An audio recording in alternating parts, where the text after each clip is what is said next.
حج اکبر روافض را بشناسید.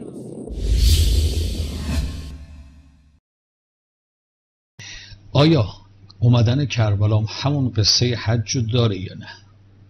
یعنی همون قصه لبیک که تو عالم زر همین قطعیه. کربلا حج اکبره. کربلا حج اکبره. اصلا اون لبیک اونجا حقیقتش کربلاست. لبیک اونجا حقیقتش کربلاست. حج فرع. ببین ما حج جز فروع دینه، امام حسین جز اصول دینه، امامه. ببین ما حج جز فروع دینه، امام حسین جز اصول دینه. حج بیت الله رکن پنجم از ارکان والای اسلام است.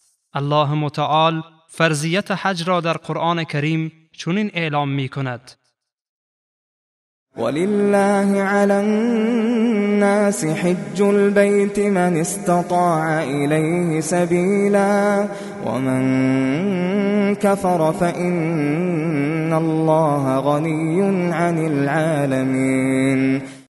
و الله حج خانه کعبه را بر کسانی که از مردم که توانایی رفتن به آنجا را دارند واجب گردانیده است و هر کس کفر بورزد پس الله از جهانیان بی نیاز است.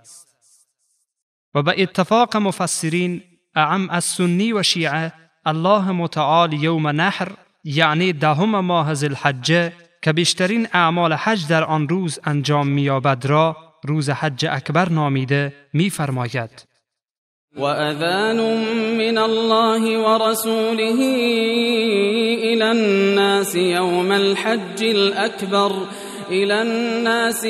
الحج الأكبر أن الله بريء من المشركين ورسوله.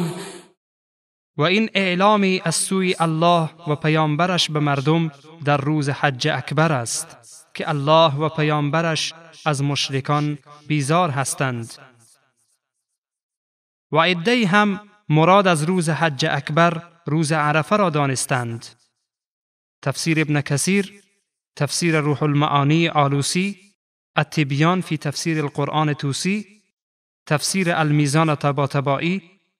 اگر یادی از کربلا و برتری‌های آن در قرآن کریم است ارائه نمایید و اگر نیست چرا افترا و دروغ به دین مبین اسلام می‌بندید؟